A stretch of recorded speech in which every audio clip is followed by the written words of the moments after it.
Baik, saya diberikan nat firman Tuhan itu ada di dalam Yohanes pasal yang keempat tentang percakapan dengan perempuan Samaria. Namun kalau kita membaca percakapan perempuan Samaria ini cukup panjang sekali, ya, cukup panjang sekali. Saya mencoba mengambil sebuah subtema, yaitu mengalami karunia Allah. Nah, saya akan mengajak kita membaca di bagian ayat yang ke-7 sampai ayat yang ke-10. Kalau teman-teman membawa kitab suci, silakan dibuka. Tapi kalau seandainya tidak, saya sudah mencoba menolong menulis di depan. Amin. Sudah ketemu? Kalau belum, katakan Tuhan, tolong saya. Oke, baik, yuk kita membaca bersama-sama pada hitungan yang ketiga, 2, 3. Maka datanglah seorang perempuan Samaria, hendak, kata Yesus kepadanya, berikan aku minum. Sebab murid-muridnya telah pergi ke kota membeli makanan. Kata,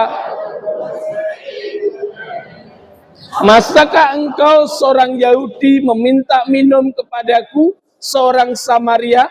Sebab orang Yahudi tidak bergaul dengan orang Samaria.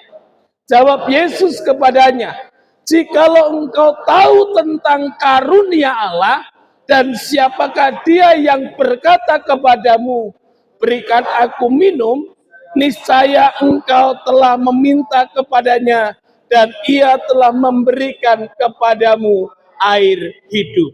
Amin. Saudara yang dikasihi Tuhan, kalau kita melihat nat firman Tuhan yang kita baca malam hari ini, ada sebuah rentetan peristiwa percakapan yang panjang dalam kehidupan Yesus, manakala Yesus harus melewati yang namanya Samaria. Dan di sana ketika hari dikatakan jam 12 siang, orang merasa lelah, Yesus pun juga merasa lelah. Dan di saat dia merasa lelah, dia ada di sebuah yang namanya sumur. Dan ketika mereka, Yesus secara khusus ada di sumur itu, dikatakan di sana datanglah seorang perempuan yang siang-siang untuk menimba air bagi keperluan perempuan tersebut. Nah, yang menarik menjadi malam hari ini, ketika saya diberi nat itu, saya mendapatkan kata dari ayat yang ke-10, dikatakan dengan jelas, jawab Yesus kepadanya, jikalau engkau tahu tentang karunia Allah, dan siapakah dia yang berkata kepadamu. Nah, saudara, saya tidak akan mencoba menggali tentang karunia Allah dari bahasa asli. Karena saudara semua ini seorang teolog-teolog yang tiap hari membuka Alkitab, membuka buku, dan menulis sebagainya. Tetapi mari kita mengerti satu peran pesan Tuhan yang begitu dahsyat. Ketika dia bercakap kepada seorang perempuan Samaria ini.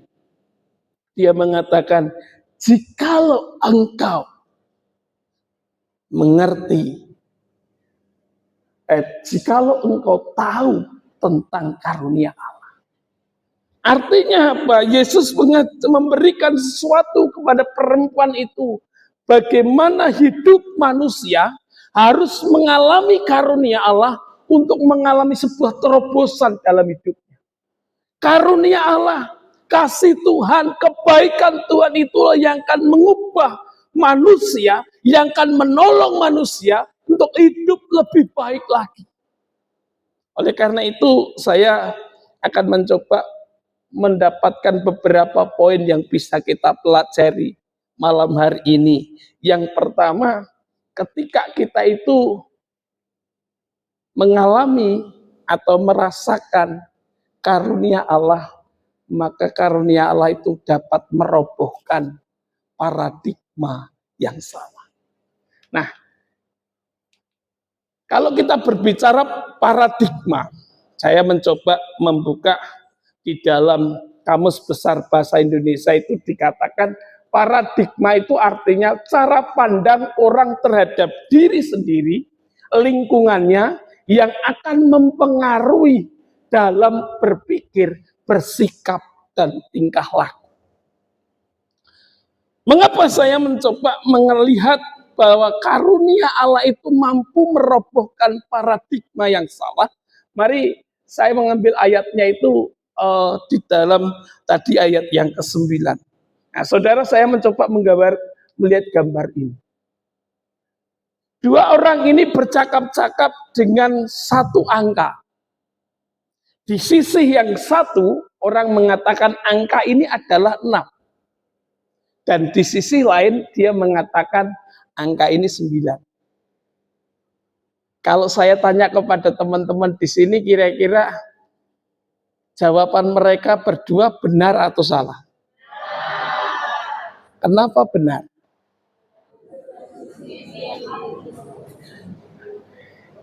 Maka kita akan tentunya berkata, kan lihatnya gini ya, yang sana lihatnya gini gitu kan.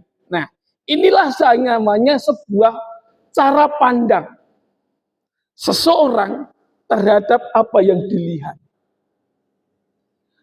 Ketika kita melihat sesuatu yang ada di dalam depan kita, maka cara pandang kita itu ke depannya akan mempengaruhi yang namanya sikap hidup kita, cara kita berpikir, cara kita bertingkah laku dan mengatakan segala sesuatu.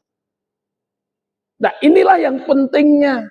Maka Tuhan menyampaikan pesan kepada perempuan Samaria bahwa engkau harus mengalami kasih karunia Tuhan dalam setiap kehidupan kita, agar ketika kita melihat sesuatu, apa yang kita lihat itu kiranya boleh mendatangkan yang baik. Boleh membawa sebuah kebaikan bagi diri kita. Sehingga langkah kita, sikap kita, itu semakin diperbaharui. Nah, perempuan Samaria ini ketika Yesus bercakap, berikan aku minum. Gitu ya. Ini saya coba lihat di ayat 9. Ketika Yesus memulai kata di awalnya sebelum ayat 9 ini, dia mengatakan, berikan aku minum. Jawab perempuan itu aneh, saudara. Apa jawabnya? Maka kata perempuan Samaria itu kepadanya, masakah engkau seorang Yahudi minta minum kepadaku seorang Samaria? Dan dilanjutkan dalam kurung yaitu sebab orang Yahudi tidak bergaul dengan orang Samaria. Saya tidak akan mengupas latar belakang permusuhan antara orang Yahudi dengan orang Samaria. Tapi mari kita melihat, mungkin itu sudah lama dilalui. Tetapi ketika itu terus menjadi sebuah kebiasaan, maka setiap orang, baik orang Samaria maupun orang Yahudi, akan memiliki cara pandang selalu melihat orang. Kalau orang Samaria yang melihat orang Yahudi, dia berkata, ini adalah musuh. Sama sebaliknya, oh dia adalah orang yang tidak baik. Ini cara pandang. Karena apa? Segala sesuatu yang diawali dari sebuah perspektif hidup. Dan ketika orang memiliki cara pandang sesuatu yang tidak klop atau tidak cocok dengan dirinya, kira-kira tingkah lakunya baik enggak? Pasti negatif kan? Tingkah lakunya akan negatif. Salah satu contoh, coba teman satu dengan yang lain. Kalau kalian melihat teman kalian yang tidak sepaham dengan pikir kalian, dan kalian akan memandang temanmu itu tidak selevel dan senilai dengan saya. Betul enggak? Ketoknya gitu bahasa Inggrisnya. Jadi ketika engkau seandainya suku satu dengan yang lain, orang Papua melihat orang Kalimantan yang berbeda cara mungkin pakaiannya, cara makannya, cara dan sebagainya hidupnya yang berbeda.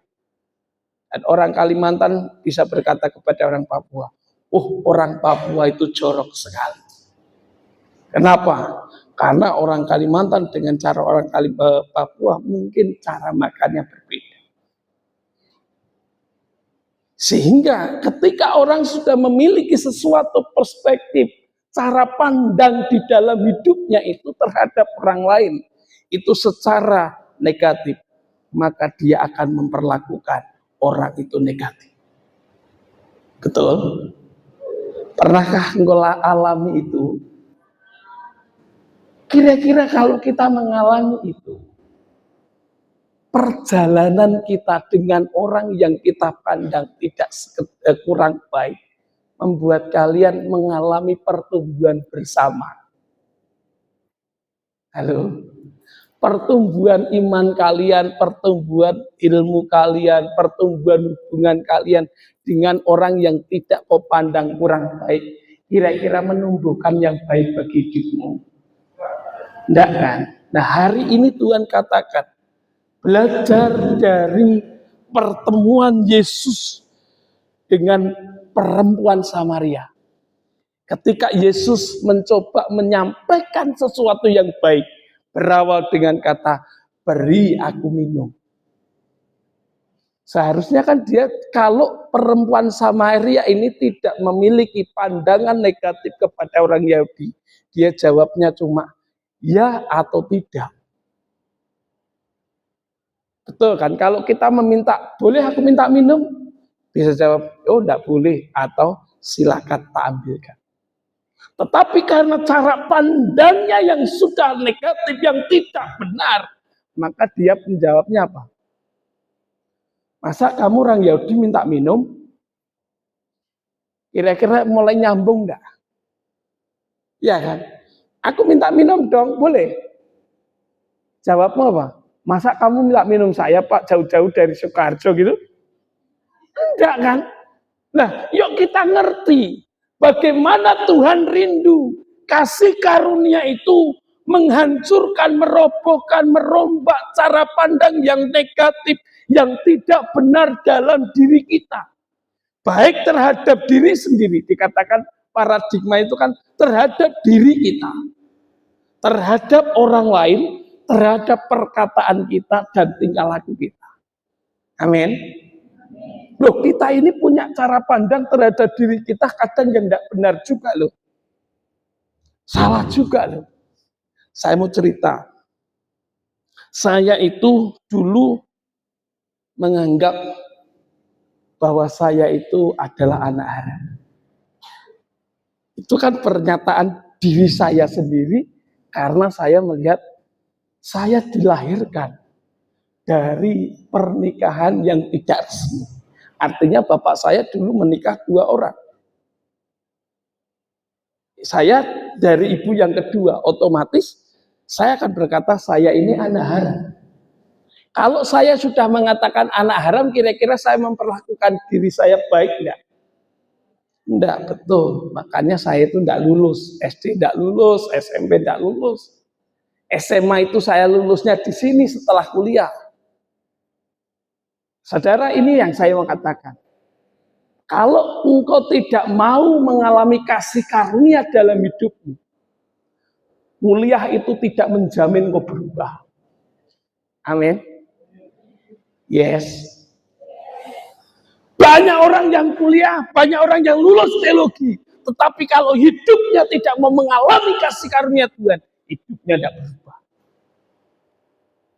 Dan kita harus, orang yang ketemu dengan Tuhan mengalami kasih karunia, cara pandang kita terhadap diri kita sendiri harus berubah.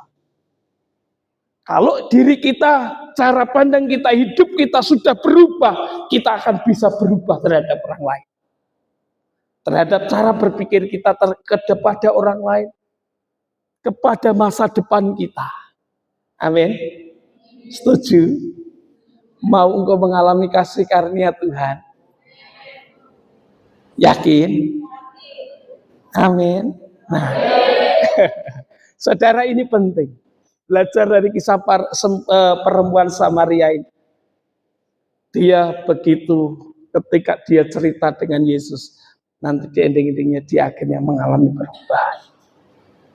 kasih karunia wajib kita alami bagi setiap kita. Agar hidupmu, paradigmamu, cara hidup, pandanganmu terhadap diri sendiri, terhadap orang lain dan Tuhan berubah. Yes, ya, gitu ya. Saya cepat, ya, ini tidak perlu saya bahas, ya.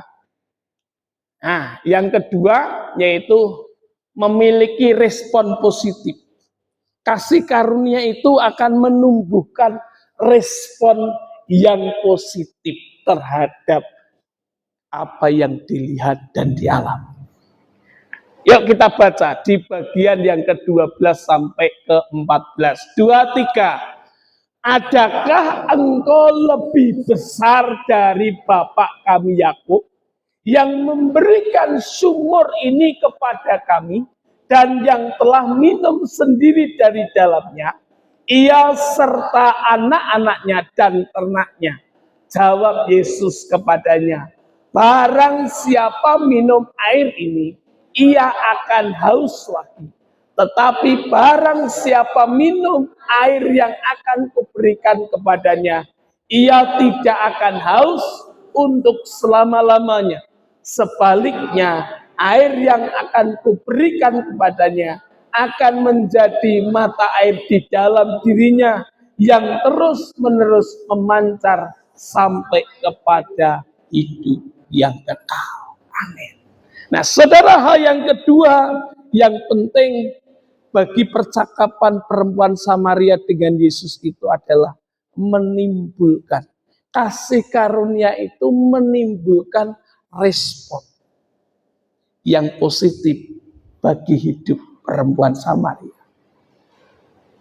Jelas sekali, dia awalnya ketika menemukan Yesus dalam percakapannya, maka yang pertama dia pernah mengatakan gini, masakah engkau lebih besar dari siapa? Bapak Yakub. Mengapa dia mengatakan kepada Yesus ketika waktu dia bercakap-cakap, masakah engkau lebih besar dari Bapak Yakub? Akhirnya perempuan Samaria itu menunjukkan bukti tentang kebesaran Bapak Yakub dari karyanya. Karyanya apa yang dilakukan? Dia katanya gini, dia itu telah meninggalkan sejarah dengan memberikan sumur. Ya, sumur itu yang digali ditinggalkan kepada keturunan selanjutnya. Dan dari sumur itu dia cerita, dia sendiri telah mengalami dipelihara hidupnya. Dan anaknya serta ternaknya dan juga sampai keturunan perempuan Samaria itu. Nah, saudara, ini menarik. Banyak orang tidak bisa memiliki sebuah respon yang positif terhadap sesuatu yang terjadi karena tidak melihat karya-karya yang besar. Dia akan memiliki respek yang baik, merespon yang baik terhadap seseorang ketika seseorang itu telah membuktikan sebuah karya. Membuktikan sebuah karya sehingga karya itu nyata dan kita akan respect. Kalau hari-hari ini saudara coba keluar sedikit dari berita yang kita lihat di sekeliling, yaitu secara khusus saya merhatikan, ini bukan kampanye, mohon maaf ya, saya tidak kampanye, tapi saya mencoba melihat 2 hari ini tentang cerita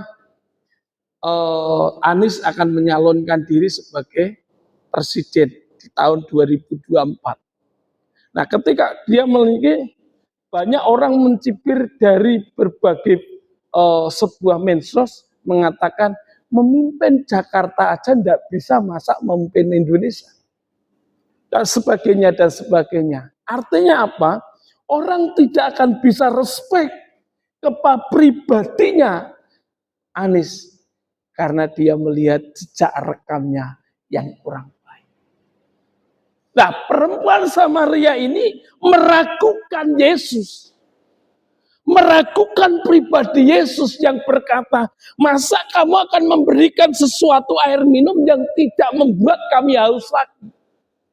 Sedangkan Bapak Yakub yang betul-betul sudah memberikan rekam jejak yang baik kepada kami dengan peninggalan sumur sehingga hidup kami dipelihara. Bahkan pada waktu itu di ayat selanjutnya mengatakan, kamu saja tidak punya timba. Bagaimana kamu bisa memberikan air yang membuat kami tidak haus? Saudara yang dikasih Tuhan, dari ini mari kita belajar. Orang kalau tidak mengalami kasih karunia Tuhan, respon kita itu menunggu rekam jejak dulu. Seandainya kita terus-terusan memiliki cara hidup, gaya hidup yang seperti ini, kita akan respect kepada seseorang melihat orang itu baik dulu atau enggak. Nah, ganti balik saya mau tanya. Kalau ada orang tidak respect kepada kita karena kita tidak memiliki rekam jejak yang baik, apa perasaan? Kalau saudara menginginkan kita itu memperlakukan orang baik karena dia adalah memiliki pengalaman yang baik di masa lalunya, ganti yang perlu kita balik bagi kita. Bisa enggak orang bisa mempercayai hidupmu dari apa yang pernah engkau prestasi capai? Tentunya tidak semua orang mengalami hal itu. Saya gambarkan, saya memiliki sebuah rekam jejak. Dari kecil sampai saya masuk di usia seperti kalian. Itu adalah kondisinya yang buruk. Saya tidak memiliki sebuah rekam yang baik. Sehingga ketika saya berbicara dahulu kepada orang lain akan, Allah kamu aja sampah masyarakat berbicara. Saya menjadi hamba Tuhan, ditolak di tempat kelahiran saya, itu adalah 11 tahun. Jadi saya masuk sekolah teologi tempat ini 2003, 11 tahun saya menceritakan bahwa saya sudah bertobat kenal Yesus. Jawabnya apa? Mana mungkin. Saudara, orang akan bisa mengatakan mana mungkin. Mana mungkin, mana mungkin, mana mungkin. Tetapi mari kita belajar dari kisah ini. Perempuan Samaria perlu yang namanya kasih karunia agar dia bisa merespon yang positif setiap sesuatu kejadian yang akan mengubahkan hidupnya. Tetapi saudara yang dikasih Tuhan, mari kita ngalami kasih karunia Tuhan bagi hidupmu. Kalau hari ini kau harus ada di sini, kau harus belajar merespon yang positif. Bahwa itu cara Tuhan untuk menolong engkau melihat masa depan lebih baik. Amin. Saya dulu di sini, saudara, waktu belajar di sini, itu bukan tujuan saya. Saya masuk di sini 2002 itu tujuan saya adalah apa? Melarikan diri dari sebuah kasus pembunuhan. Jadi saya mengumpet, karena saya ngumpet di Jakarta jadi buruan lagi, di Semarang jadi buruan, di Salatiga buruan. Terakhir saya diajak teman saya ke sini. Kamu belajarlah ngukir. Saya mengawali melihat dan merespon yang baik daripada Tuhan melalui kasih karunia itu dari seorang buruan, saudara. Buruan, dan puji Tuhan, ketika saya ada di sini, saya mengalami kasih karunia itu, saya melihat inilah waktu yang Tuhan berikan untuk saya bisa berubah. Dan puji Tuhan, awal itu menjadikan saya hingga saat ini melayani Tuhan. Inilah yang penting, saudara. Ayo kita meninggalkan apapun yang telah terjadi dalam diri kita. Apapun yang telah terjadi dalam masa lalu kita. Bahkan perjalanan kami sampai di sini. Entah kamu itu dipanggil atau kamu merasa tidak dipanggil pun. Hari ini alami kasih karunia, berhentilah meninggalkan pemikiran di masa lalumu. Respon positif di tempat ini Tuhan memakai saudara. Amin. Yes. Yuk kita melakukan itu. Sebab ketika engkau tidak pernah memiliki respon yang positif, engkau akan di tempat ini sia-sia. Selama 4 tahun engkau ada di sini, engkau tidak akan pernah melihat sesuatu yang Tuhan sedang kerjakan bagi kita. Sehingga kita keluar pun akhirnya gini, aku mau ngapain ya? Jangan-jangan kalau aku masuk ke sekolah tidak diterima. Terus ijazahku fungsinya apa? Aku masuk gereja, paling di gereja cuma hanya sekedar menjadi pelayan biasa. Inilah yang perlu kita ubah, saudara. Tuhan sampaikan gini, kasih karunia itu digambarkan air kehidupan. Air kehidupan itu tidak membuat orang itu merasa haus atau merasa sesuatu yang terus harus butuh sensasi supaya tidak haus lagi. Seperti kita minum. Saya tadi di sini sudah beberapa kali minum. Aku nyanyi sebentar kok hilang lagi, perlu minum lagi.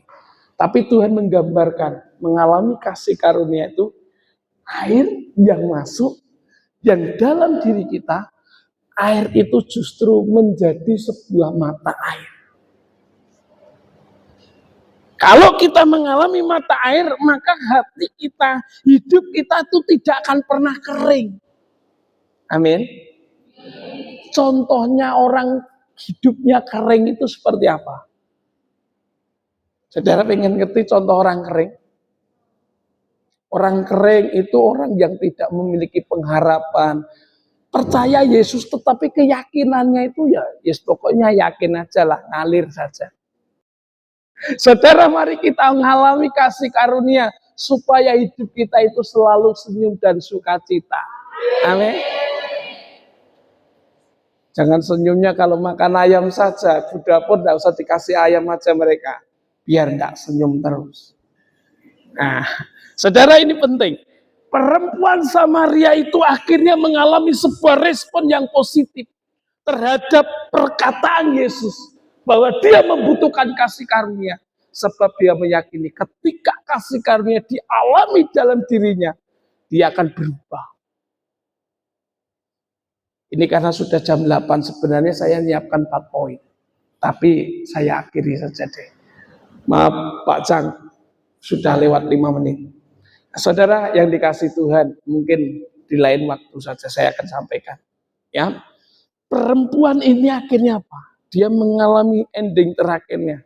Mengatakan, aku percaya bahwa engkau Mesias, utusan Allah. Karena apa? Paradigma itu akhirnya muncul dan diresponi dengan baik. Seorang Yahudi ataupun orang Samaria, kalau dia sudah mengerti kata Mesias, berarti dia meyakini Tuhan akan memulihkan bangsa itu. Sebagai kita hari ini, Tuhan bisa memulihkan hidupmu dan membawa engkau pada panggilan ilahi Allah. Amin.